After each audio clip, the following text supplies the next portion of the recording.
बिस्मिल्लाहिर्रहमानिर्रहीम। प्रिय शिक्षार्थी बंधुरा আসসালামু আলাইকুম ওয়া রাহমাতুল্লাহি। আমি মোহাম্মদ শামীম ইবনে আলী, অতিথি শিক্ষক, নোয়াখালী সরকারি কলেজ পরিসংখ্যান বিষয়ের শিক্ষক।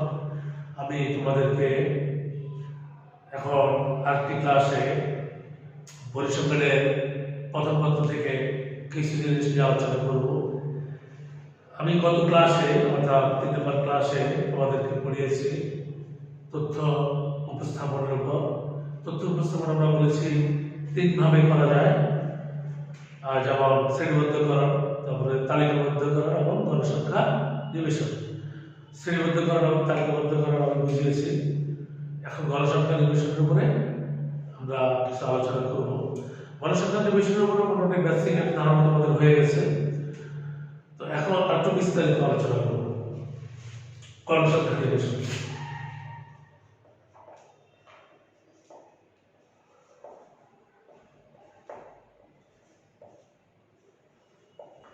গণসংখ্যা নিবেশন বা ফ্রিকোয়েন্সি ডিস্ট্রিবিউশন,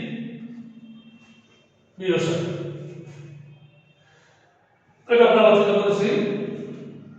গণসংখ্যা নিবেশন দুই ধরনের, মূলত হলো ডিসক্রিট বা বিরত গণসংখ্যা নিবেশন এবং কন্টিনিউয়াস বা অবিরত বা কন্টিনিউয়াস গণসংখ্যা নিবেশন। আরেকটা প্রকারের আলোচনা করেছি কন্টিনিউয়াস গণসংখ্যা নিবেশন আবার দুই ভাগে বিভক্ত। কন্টিনিউয়াস বা অবিরত গণসংখ্যা নিবেশন আবার দুই ভাগে বিভক্ত। ডিসক্রিট বা বিরত গণসংখ্যা নিবেশনের কোন প্রকার ভেদ নেই। অবিরত বা কন্টিনিউয়াস গণসংখ্যা নিবেশনের দুটি প্রকার রয়েছে। একটি হলো অন্তর্ভুক্ত পদ্ধতির গণসংখ্যা নিবেশন, আর একটা হলো বহির্ভুক্ত পদ্ধতির গণসংখ্যা নিবেশন। আমরা এই বিষয়গুলি জানতে পেরেছি, অলরেডি আলোচনা হয়ে গেছে। এখন আমরা সংক্ষেপে আলোচনা করব একটা অবিরত গণসংখ্যা নিবেশন কিভাবে তৈরি করতে হবে। একটা অবিরত গণসংখ্যা নিবেশন কিভাবে তৈরি করতে হয় সেই বিষয়ে আমরা সংক্ষেপে আলোচনা করব। বাস্তবে আমরা যখন তথ্য কালেকশন করি বা উপাত্ত কালেকশন করি, সেগুলোকে সাজগোজ অর্থাৎ স্ক্রুটিনি সম্পাদনা করা, ভুল ত্রুটি নির্মূল করে বাদ দেওয়ার পরে আমরা যে তথ্যগুলো পাই সেগুলোকে মূলত গণসংখ্যা নিবেশনে উপস্থাপন করে থাকি। তো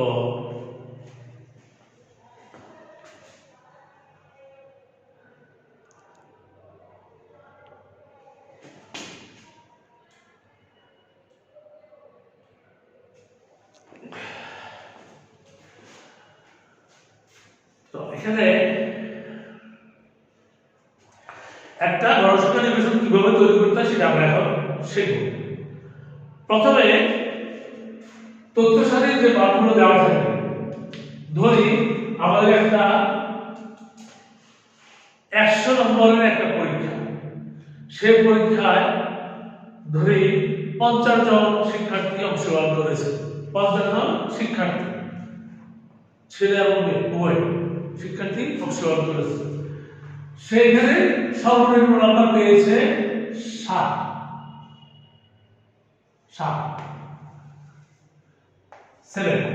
এবং সর্বোচ্চ নাম্বার পেয়েছে ধরি 94।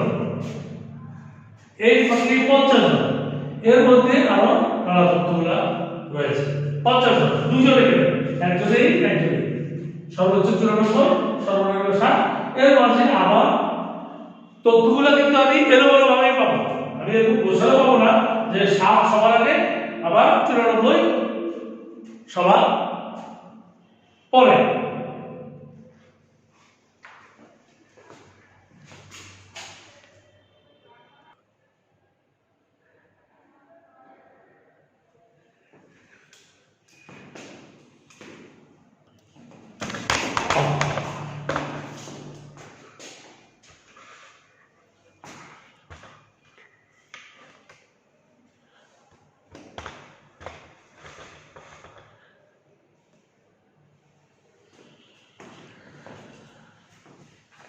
আচ্ছা, তো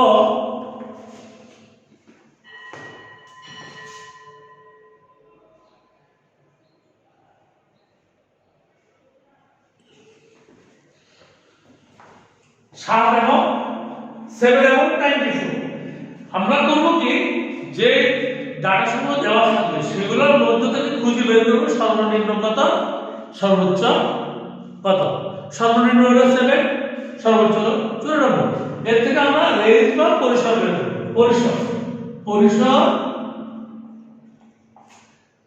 r equal to 94 minus 7 equal to 87 এই পরিসরের রেঞ্জ 87 এই 87 কে মান 5 দিয়ে আমরা ভাগ করব ভাগ করি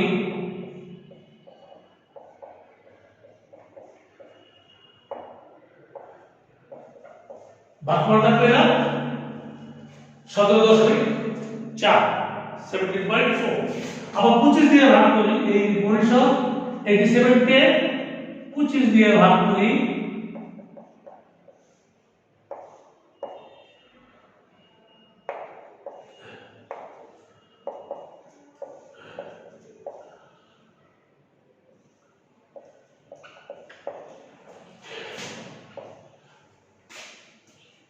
তাহলে আর্থমান পেলাম আমরা 3.48 তাহলে 5 দিয়ে ভাগ করা এবং 25 দিয়ে ভাগ করা এখন প্রশ্ন হলো এই ভাগটা আমরা কেন করব এই 5 দিয়ে ভাগ করব কেন এবং 25 দিয়ে ভাগ করব কেন সাধারণত একটা গণসংখ্যা নিবেশনে একটা টেবিলে গণসংখ্যা যে টেবিলে উপস্থাপন করা সেই টেবিলে 5টার কম শ্রেণী দেওয়া হয় না সাধারণত এটা বিভিন্ন পরিসংখ্যানবিদদের সিদ্ধান্ত এরকম যে 5টা কম নিলে সেটা অত সুন্দর বা উপযুক্ত গণসংখ্যা নিবেশন হবে 5টা কম শ্রেণী দেওয়া হয় না এবং 25টা বেশি শ্রেণীও দেওয়া হয় না এটা অ্যাজ একটা সিস্টেম এই জন্য আমি 5 দিয়ে ভাগ দিলাম ভাগ দিয়ে আমরা পেলাম 17.4 আবার 25 দিয়ে ভাগ দিয়ে পেলাম 3.4 এই দুটো মানের মধ্যবর্তী যে কোনো একটা সুবিধাজনক মান হইতে পারে সেটা 5 হইতে পারে সেটা 10 হইতে পারে সেটা 15 তবে 20 না 5 এর নিচে না যে কোনো একটা সুবিধাজনক মানকে আমি যদি শ্রেণী ব্যবধান বা শ্রেণী ব্যক্তি ধরি তাহলে আমার গণসংখ্যা নিবেশনটা তৈরি হয়ে যাবে খুব সহজ একটা পদ্ধতি বাস্তবে এটাই সবাই প্রয়োগ করতে পারে এছাড়া বিভিন্ন পদ্ধতি আছে সেগুলো আমরা অন্য সময় আলোচনা করব এখন আমরা যে মেইন পদ্ধতি সেটা নিয়ে আলোচনা করছি তো এখানে 5 নিতে পারি 10 নিতে পারি 15 নিতে পারি এটা নির্ভর করবে আমার ইচ্ছার উপর আমি যদি শ্রেণী সংখ্যা বাড়াতে চাই তাহলে 5 নেব শ্রেণী সংখ্যা যদি মিডিয়াম রাখতে চাই তাহলে 10 নেব আর শ্রেণী সংখ্যা যদি আরো কমাতে চাই তাহলে 15 নেব ধরি আমরা 10টাই সুন্দর এবং বেশি উপযুক্ত 10 নেব তাইলে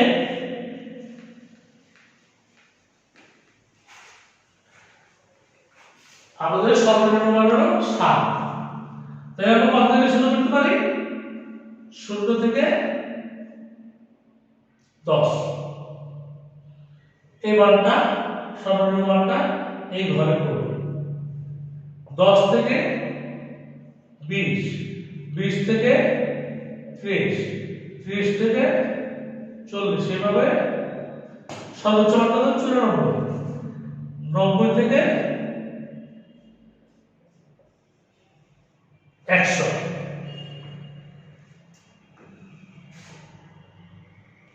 90 থেকে 100 এই 94 মানটা এই ঘরে পড়বে আর ভিতরে যে মানগুলো আছে আমাদের টোটাল মান হলো 50টা এই 50টা মান এর ভিতরে অবস্থান করবে প্রথম ঘরে আর আসতে পারে দ্বিতীয় ঘরে যেমন একটা মান যদি 9 হয় তাহলে এটা প্রথম ঘরে আসবে আর একটা মান যদি 99 হয় তাহলে সেটা সর্বশেষ ঘরে আসবে আর বাকি যে ঘরগুলো আছে সেগুলো উদ্যোগ করবে তো তোমরা বই থেকে এই ধরনের কিছু অঙ্ক আছে সেই অঙ্কগুলোতে দেখতে পারো যে কিভাবে এটা সলভ করা হয়েছে আমি তো বলে দিলাম সিস্টেমটা তোমরা বই থেকে দেখে নিলে একটা অঙ্ক যদি করে ফেলো তাহলে তোমরা বুঝতে পারবে এটা কিভাবে টালি। এরপর আসো আমরা একটা টেবিল দেখে নিই।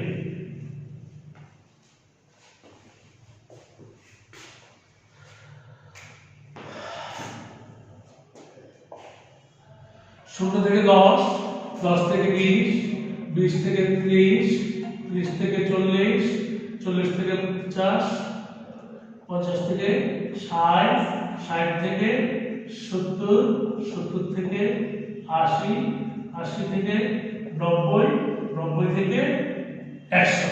কি কারণে এটা করলাম? যেহেতু আমাদের সর্বোচ্চ মান 94, এই জন্য 100, আর সর্বনিম্ন মান 7, এই জন্য 0 থেকে 10। যদি আমাদের সর্বোচ্চ মান ধরি 88 পেতাম, 88, তাহলে আমরা এই 90 থেকে 100 এই ঘরটা বাদ দিয়ে দিতাম, আমরা 90 পর্যন্ত দিতাম। আর ধরি সর্বনিম্ন মান 11, তাহলে সেক্ষেত্রে আমরা এই ঘরটা বাদ দিয়ে দিতাম। তো 10 থেকে 20 দিয়ে শুরু করতাম, অর্থাৎ সর্বনিম্ন মান যত সেটার সাথে সরাসরি একটা সংখ্যা দিয়ে শুরু করতে হবে, এবং সর্বোচ্চ মান যত সেটা থেকে সেটার সাথে সরাসরি একটা সেট দিয়ে শেষ করতে হবে। ওকে, তাহলে আমরা ধরে নিলাম যে আমাদের সর্বোচ্চ মান 94, সর্বনিম্ন মান 7। তাহলে এগুলো থাকবে। এখন তোমরা বলো এটা কোন ধরনের গণসংখ্যা নিবেশন? এটা কি অবিরত না বিরত? বিরত না অবিরত? বলতে পারো তোমরা? বড় বড় চিন্তা করো। হ্যাঁ, ঠিক বলেছো, এটা হলো অবিরত। যেহেতু শ্রেণী আছে সেহেতু এটা অবিরত বা কন্টিনিউয়াস ফ্রিকোয়েন্সি ডিস্ট্রিবিউশন। আর আরেকটা বিষয় জিজ্ঞেস করি এবার, তোমরা বলো তো এটা কি অন্তর্ভুক্ত পদ্ধতির গণসংখ্যা নিবেশন না বহির্ভুক্ত পদ্ধতির গণসংখ্যা নিবেশন? কি বলে না? 0 থেকে 10, 10 থেকে 20, 20 থেকে 30। হ্যাঁ, এটা হলো বহির্ভুক্ত পদ্ধতির গণসংখ্যা নিবেশন, এক্সক্লুসিভ ফ্রিকোয়েন্সি ডিস্ট্রিবিউশন। কেন? আগের শ্রেণীর উচ্চসীমা পরের শ্রেণীর নিম্নসীমা একই, আগের শ্রেণীর উচ্চসীমা পরের শ্রেণীর নিম্নসীমা একই। এখানে একটা কথা বলি, এখানে আমরা যে ব্যবধানটা রেখেছি শ্রেণীব্যাপ্তি, এটা হলো সম শ্রেণীব্যাপ্তি। কখনো কখনো যদি আমরা প্রয়োগ করে আমি অসম শ্রেণীব্যাপ্তি নিয়োগ করতে পারি, যেমন এমন হতে পারে 0 থেকে 10, 10 থেকে 30, 30 থেকে 50, 50 থেকে 80, 80 থেকে 100, এরকম অসম। তো অসমটা বেশি ব্যবহার হয় না, ওটা কোনো বিশেষ প্রয়োজন নেই। আমাদের তথ্যগুলো যদি সেরকম হয় সেটার সাথে ম্যাচিং করে আমরা অসম করতে পারি, কিন্তু এটা কোনো একটা ব্যবহার নেই। আমরা সুষমটা সবচেয়ে সুন্দর, যা করতে বা যে কোনো কাজ করতে আমাদের সুষমটা বেশি কাজে লাগে। তাহলে আমরা অসম শ্রেণীব্যাপ্তি, অসম গণসংখ্যা নিবেশন, অসম শ্রেণীব্যাপ্তি নিয়ে আমরা গণসংখ্যা নিবেশনটা খুব একটা করি না, সুষমটা বা সম শ্রেণীব্যাপ্তি গণসংখ্যা নিবেশনটাই বেশি করে থাকি। এখন শ্রেণীব্যাপ্তি নেওয়ার পরে এটা হচ্ছে শ্রেণীব্যাপ্তি।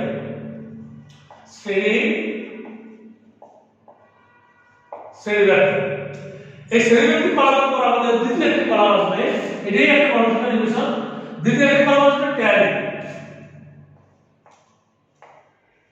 ট্যালি, এই ট্যালিটা কি জিনিস? যেমন ধরি এই ঘরে একটা তথ্য পাওয়া গেল, তোমরা কি করবে, কি পদ্ধতিতে করবে আমি দেখাই। 7, 12, 58, 21, 80, 44, 72, 94, 61 ইত্যাদি আরো 50টা মোট 50টা তথ্য এভাবে আমরা পাবো, 50টা সংখ্যা। আমি 7কে কিভাবে আমরা ইনক্লুড করবো? 7 এর উপরে একটা টিক চিহ্ন দেব, আর 0 থেকে 10 এই ঘরে একটা ট্যালি দেব। 12 এর উপরে একটা টিক চিহ্ন দেব, 10 থেকে 20 এই ঘরে একটা ট্যালি দেব। 58 এর উপরে একটা টিক চিহ্ন দেব, 50 থেকে 60 এই ঘরে একটা ট্যালি দেব। 21 একটা টিকচিহ্ন দেব, 20 থেকে 30 এই ঘরে একটা ট্যালি দেব। 80 তে একটা টিকচিহ্ন দেব, 70 থেকে 80, 80 থেকে 90। হ্যাঁ, কোথায় বসবে? 70 থেকে 80 তে বসবে না 80 থেকে 90 বসবে? নিঃসন্দেহে 80 থেকে 90 বসবে। কেন না?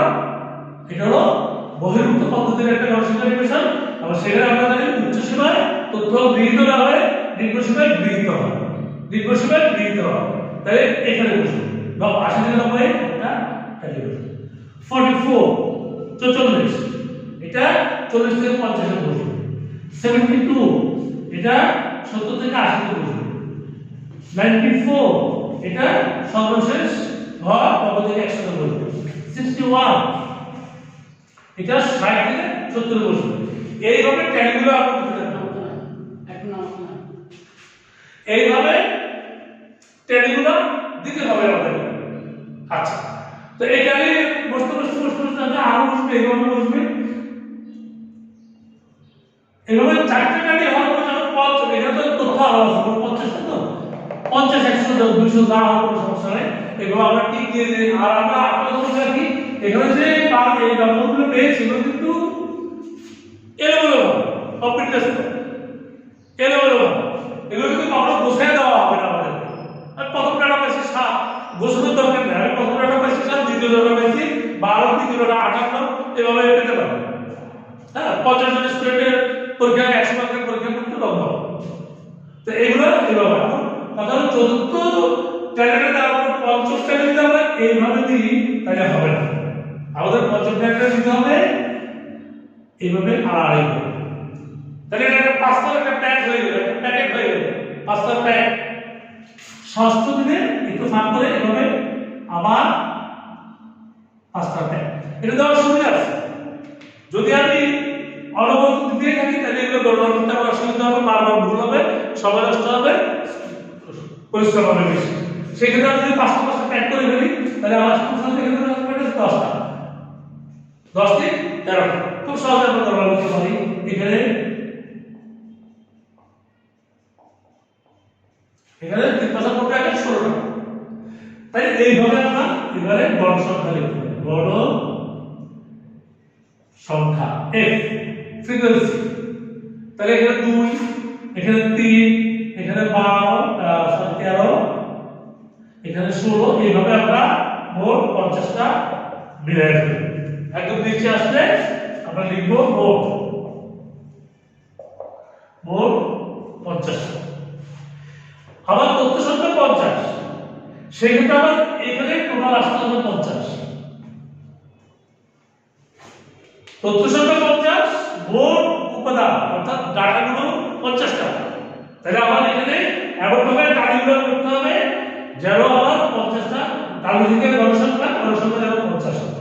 যদি 50 না হয়, বেশি হয় বা কম হয়, তাহলে বুঝতে হবে কোন সংখ্যা বাদ পড়েছে অথবা কোন সংখ্যা দুবার গণনা হয়েছে, দুইবার তিনবার গণনা হয়েছে।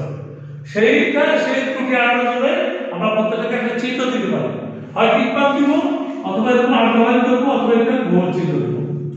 একটা চিহ্ন দিয়ে দিলেই হবে। আর খুব সতর্কতার সাথে এই কাজটা করতে হবে, তাহলে আমাকে নতুন করে আবার করতে হবে। তো এইভাবে শ্রেণীব্যাপ্তি, তারপর ট্যালি গণনা গণসংখ্যা, তারপরে যোজিত গণসংখ্যা এফসি যোজিত গণসংখ্যা। কিভাবে 2 এখানে বসে যাবে, 2 এর দিকে 5 বসবে, 5 আর 13 18 বসবে, 18 আর 16 34 বসবে। এইভাবে এইখানে এসে 50 সবগুলো যোগ করে ক্রমান্বয়ে 50। 2 বসে যাবে, 2 এর দিকে 5, 5 13 18, 18 আর 16 34। এখানে যদি আপনার থাকে 16 আর 14, তাহলে 34 আর 14 48। এইভাবে আমরা 50 পেলাম। তো এইভাবে আমরা যোজিত গণসংখ্যাটা বের করে থাকি। এখন একটা কথা হলো শ্রেণী বন্ধুবিদ আলোচনা করতে পারে। শ্রেণী বন্ধুবিদ আমরা বের করে নিই।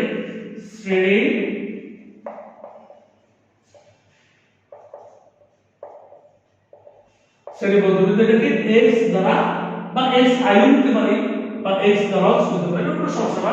এক্স দ্বারা সূচিত করলে কোনো সমস্যা নাই, এক্স আই দ্বারা সূচিত করলে কোনো সমস্যা না। শ্রেণী বন্ধনীর দ্বারা কি নিম্ন সীমা যোগ উচ্চ সীমা ভাগ 2, নিম্ন সীমা বলা যোগ উচ্চ সীমা ভাগ 2 তাহলে 5, তারপর একটা নিম্ন সীমা যোগ উচ্চ সীমা ভাগ 2 15 25 35 45 55 এইভাবে 55। এখন আমরা খুব সহজে এই যে বহির্ভূত পদ্ধতিতে লেখার কারণে খুব সহজে এগুলো লিখতে পারতেছি। আর যদি সেটা হতো তাহলে আমাদেরকে একটু কষ্ট করে ক্যালকুলেটর দিয়ে ভাগ করে মধ্যবিন্দুটা নেওয়া লাগবে। তাহলে এটা আদর্শ গণসংখ্যা নির্দেশনায় কয়টা কলাম? 1 2 3 4 5, পাঁচটা কলাম। এই পাঁচটা কলাম কি কি? শ্রেণীব্যাপ্তি, ট্যালি, গণসংখ্যা, যোজিত গণসংখ্যা, শ্রেণী মধ্যবিন্দু। এখন যদি চলকের কথা বলি, পরিসংখ্যানে চলকের ব্যবহার খুব বেশি। এই চলকগুলো সেটা আমরা যে মানগুলো পেয়েছিলাম 7 12 58 81 84 72 94 61 ইত্যাদি, এই মানগুলো এই শ্রেণীতে ঢুকে গেছে। এই শ্রেণীগুলোতে তারা লুকিয়ে আছে। এই লুকানো মানগুলো সর্বশেষ কি আকারে প্রকাশ করেছে? শ্রেণী মধ্যবিন্দু আকারে। এই শ্রেণী মধ্যবিন্দু হলো চলক। এই শ্রেণী মধ্যবিন্দুটা হলো একটা আমাদের চলক।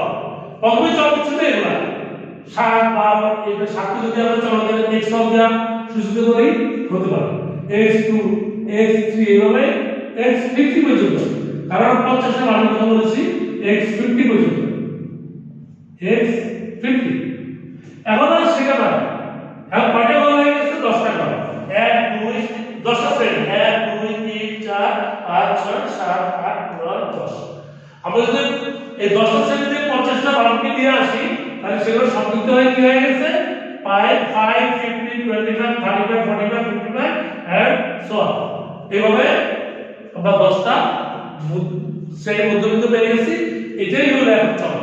যত ক্যালকুলেশন করব আমরা পরিসংখ্যানে সবই শ্রেণী মধ্যবিন্দু মান দিয়ে করব।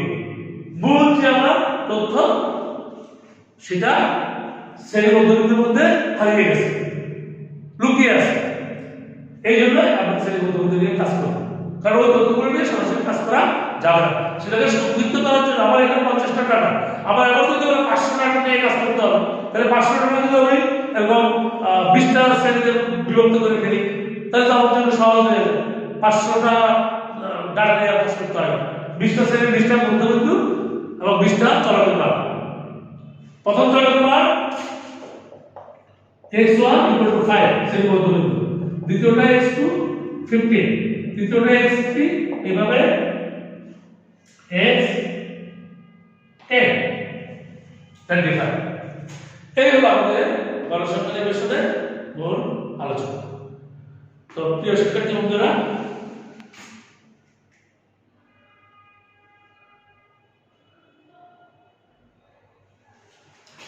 তো তোমরা আশা করি ক্লাসটা উপভোগ করেছো। আমি চেষ্টা করেছি তোমাদেরকে ভালোভাবে বোঝানোর জন্য। তোমরা বাড়িতে বসে সুন্দরভাবে ক্লাসটা বইয়ে পড়ে ফেলবে। আপাতত এইভাবে পড়তে থাকো।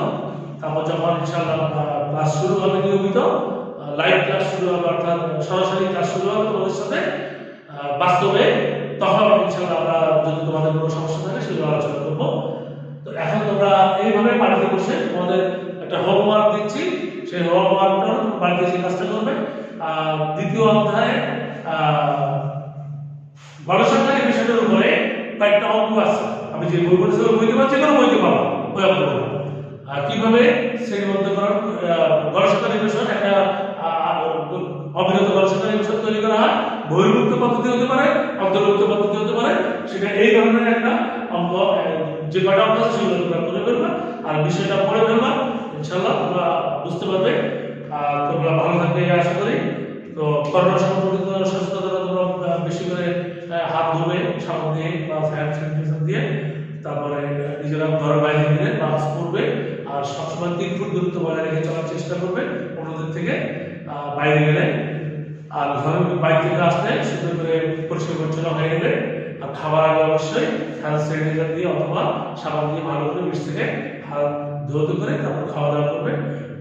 পরিষ্কার হাত ছাড়া কখনো নাকে, মুখে এবং চোখে হাত দিবে না। তো তো তোমরা নিজেরা ভালো থাকবে, অন্যদেরকে ভালো রাখার ব্যাপারে উৎসাহিত করবে। আর বর্তমান বিশ্বে করোনা পরিস্থিতি আসলে অনেক নাজুক, এটা কবে যাবে আমরা জানি না, তবে আমাদেরকে এইভাবে সতর্ক হয়ে চলতে হবে। আর তোমরা ভালো মাইন্ডে নেবে, এইভাবে একটা মাস্ক পরে নেবে, অবশ্যই পরে নেবে। এই মাস্কটা কেন করি আমরা? আবার নিঃশ্বাস যেন, আবার শ্বাস প্রশ্বাস যেন অন্যের শ্বাস প্রশ্বাসে অন্যের নাকে মুখে প্রবেশ না করে, এবং অন্যের নিঃশ্বাসটা যেন আমার নাকে মুখে প্রবেশ না করে, সেই জন্য এই সতর্ক। বিজ্ঞানীরা বলেছেন, সারা বিশ্বের বিজ্ঞানীরা বলেছেন, টিকা না আসা পর্যন্ত এই মাস্ক হলো সবচাইতে মানে রক্ষা পাওয়ার বড় মাধ্যম, বড় উপায়। তো তোমরা ভালো থাকবে। আজকে আমার কাছে শেষ করছি। আল্লাহ হাফেজ, ভালো থাকবে।